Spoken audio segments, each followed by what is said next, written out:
Testing, testing, testing, testing, testing, testing, testing, testing, testing, testing, testing, testing. Hey guys, Rob with Model Makers Union here again. Figured I'd give you guys a little update because I haven't done one in a while. And so here we go. First of all, if you recall the last video we were doing, I was doing a group build. There's one of the entries there. There's the other one there. They're both completed. And I'll get to the third one in here in a minute. First of all, we'll talk about the 29 rat rod. Actually won a little voucher off of International Scale Modeler for this model, which was pretty fun. It was a cool little thing to weather up. As you can see, I did all the wiring in there. It's my own ignition coil. It's actually a part from a Panther. I made the little fuzzy dice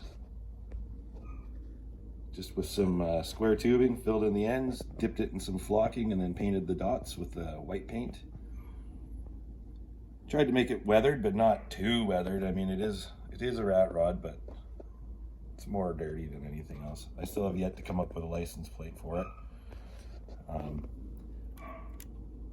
Tires were all sanded down, made it look worn.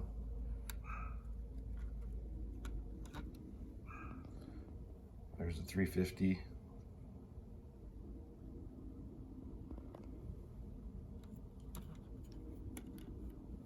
You can see more of the wiring there. The rust and grimy stuff on here was done with Tamiya Weathering Masters rust. This was all done with pigments. And if you flip it over, hopefully the dice stay on the mirror. Here you can see the underside.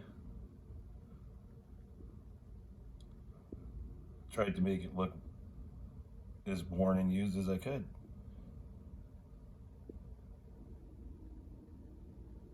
So that's the rat rod. That's entry number 1. It's actually my second entry, but the first one we're going to talk about. Second one here is the Trumpeter 1/35 Hein gunship. This door does open. I'm just not going to do it right now. This canopy was really hard. It was challenging to mask off, that's for sure. The rotors were another one that was tricky. Having to mask all the silver off.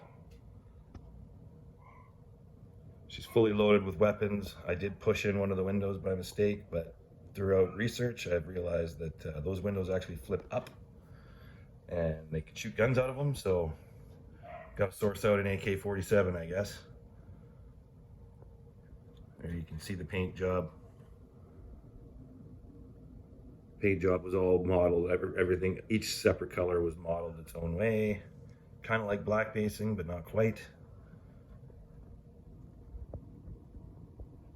The rotor hub is a very nicely detailed piece of kit. Now this is a big helicopter, guys. Like, here, I'll hold it up for you. Like, it's pretty big. I'll see if I can get the underside of it here for you without breaking anything.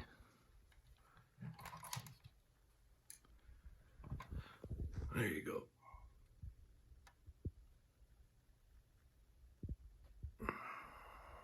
It's lightly weathered, not too bad. Very little detail inside the gear bays, but I think that's the way it's actually supposed to be. Here you can see the streaking. Now I extended the group build by a month because there was quite a few people that weren't going to make it. So it now ends March 1st. And here is the third entry, which is a 1/16 King Tiger. All the parts are all the sub-assemblies are completed, ready for paint. Here's all the miscellaneous hoses and everything that got to go in, wiring and shit. Here's the engine. It's a big old lump. I'm going to try to weather this up. I'm probably not going to put this in the tank because I think it looks too cool to bury in there, but we'll see. There's 130-ish parts to this thing. There's still air cleaners that got to go on top, but they're over at the paint section. So here's all of our fuel tanks and various components. This is for turning the turret. Here's all the accessories, Pioneer tools. So you got the jack, gun cleaning rods, the shovel. Quite a bit bigger than 1/35, guys. Here's the optics.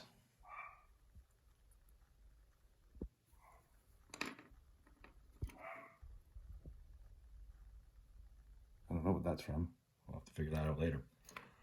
There's the machine guns. Side skirts, which are not going to be going on. I'm not going to use those. I like the idea of it. Now we've got tracks. That's one set of tracks. 26 inches long, I believe it is, when it unfolds. Then we have all the wheels. And as you can see here, I enhanced all the flame cuts. And I added armor texture to all the appropriate areas on it. Quite a bit of Tamiya putty and Tamiya extra thin mixed together. You just stipple it on, let it dry, hit it with 2000 grit sandpaper, and there you go. You're good to go. I did it along the sides. The whole back is done, minus the various components that attach to it. Also, the front of it. So I think that's really going to add to it. Also the base of the gun. And the muzzle brake. Not sure if that's accurate, but I think it's going to look cool enough. All right, and then back over here to where I've been painting. This is more interior parts. So those are the dividers and that separate the fuel tanks and everything from the engine. There's the air cleaners right there. And this is all the turret basket and gun parts, which I'm currently working on right now. There's the gun. It's actually spring loaded, so it recoils. Kind of gimmicky. I'm just starting to weather these things.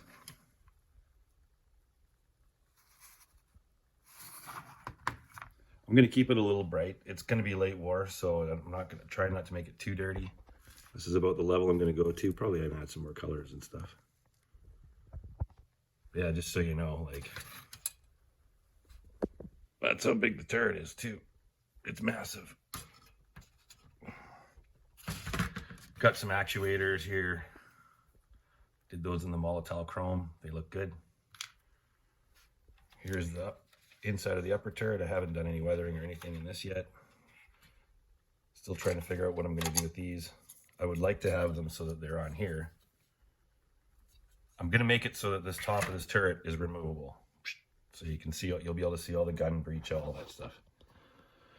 Once this Tiger is done, this is where all the action is going to be for Bismarck. I know you guys are all waiting on the Bismarck patiently, as am I. I've been looking deeply into all the different aftermarket sets that are out there and trying to weigh the options, good versus bad versus price, because I mean, you're going to spend just as much money, if not more, than I did on the kit itself. So there's some decisions to be made before pulling the trigger on that kind of money. So be patient. It will be the next build once this tank is done, that I promise. And that's what's going to happen here. All right, guys, thanks for joining me. And as always, like, subscribe, do all that. Leave comments. I read them. I'll respond to them. Good ones or bad ones, it's all fine. And, you know, stay safe. Take care, guys. Oh, wait, I forgot. Another model I did in the meantime while I was taking a little break. I did this one for my son. We'll just go get it here. Oh, and I finished another one. Actually, there's more. Yeah, I've been pretty busy in the last little while. I've been home a lot. I did the lunar lander. This is a deceptively hard kit. Been made in 1969, and it shows in a lot of areas, but it actually goes together okay. Lots of seam lines, lots of mold lines. Quite a technical paint job on it. There's lots of areas masked that have to be black, and it's all one piece, so you have to, you know, mask it all off. I painted it with all-clad airframe aluminum, so it's quite shiny. I know the lighting isn't great here, but so we'll take these parts into the hobby room.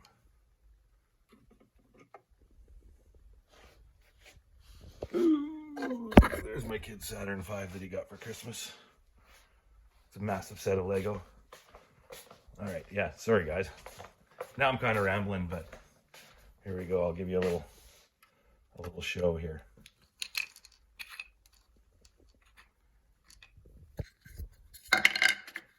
We'll go get the rest of the set here. It's not a professional production here, guys. I never claimed it to be one. This is just to keep you guys informed and get you guys excited for the Bismarck, because I know I am. I've got 72,000 views on that video, so thank you guys very much. And we're also at 715 subscribers, so not bad. I think most of it is because people want to see the Bismarck, not anything else, but that's neither here nor there. All right, so this is the Suyata. I'm calling it Toon Titanic. That's basically, what else do you call it? But this model is quite impressive. No glue. It's very detailed though. I swear there's got to be at least 50 parts to this thing. For a Toon thing, that's pretty good. I did slightly weather up the hulls and do some pre-shading and stuff. You can see all the details. There's cranes, all the davits. This is completely painted too. The masts and the stacks come in some hideous orange color. But you can see all the stairways, everything like that, the anchors, everything's all separate pieces. It also comes with icebergs. What Titanic is complete without an iceberg?